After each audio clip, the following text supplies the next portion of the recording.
Hey, and welcome to video number 5. We're going to talk about your fan page engagement. In other words, how should you post your content? How frequently should you post your content? And what kind of content should you post? And where can you get some ideas on what type of content to post? Well, let's talk about that. In terms of frequency, you need to ensure that your page has a lot of content before you get a lot of fans to your page. That's why I say focus on the first few that are very engaging first, and then begin to build upon that later down the road. Now, I would recommend maybe about 2 to 3 posts per day. At least 2 to 3 or more per post per day.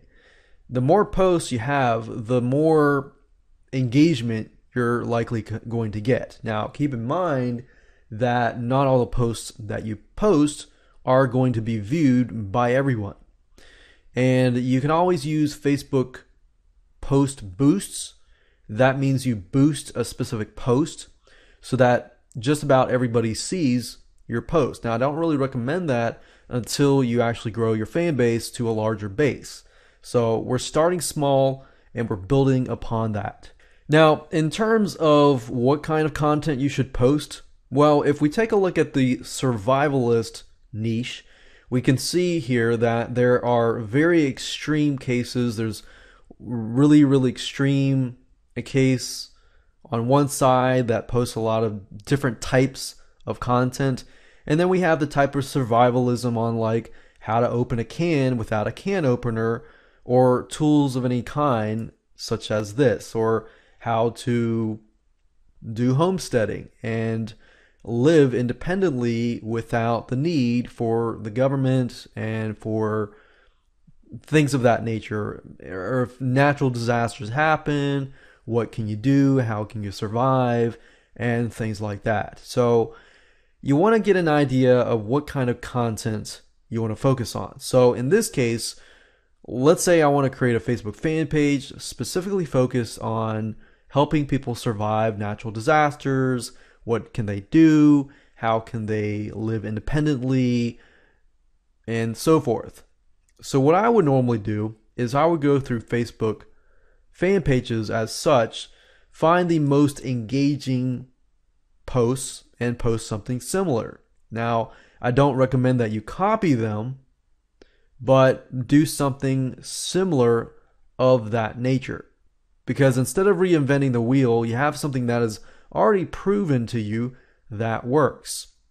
Now, in terms of getting more content, I would revisit Amazon.com, specifically Kindle books.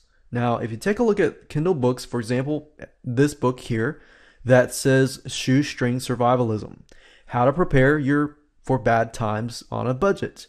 So if we click on this Kindle edition here, and we just take a look at the table of contents, we can get a better idea of what kind of content that we can create.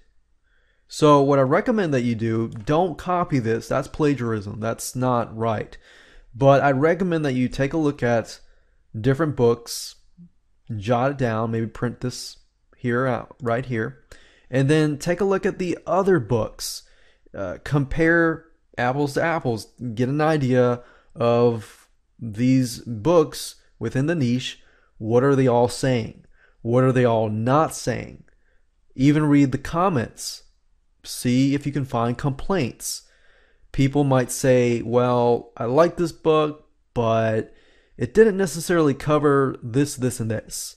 So jot that down. What is this, and this? If you can see a pattern between all of these books that a lot of people are saying, okay, they're not necessarily saying this, I'm still frustrated because I don't have the answers to the specific questions.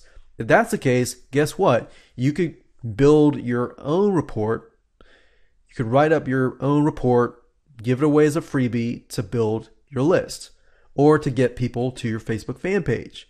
So that in itself is a great way to build a lot of engagement, a lot of content that people really want, especially if other people, other authors are not covering that content.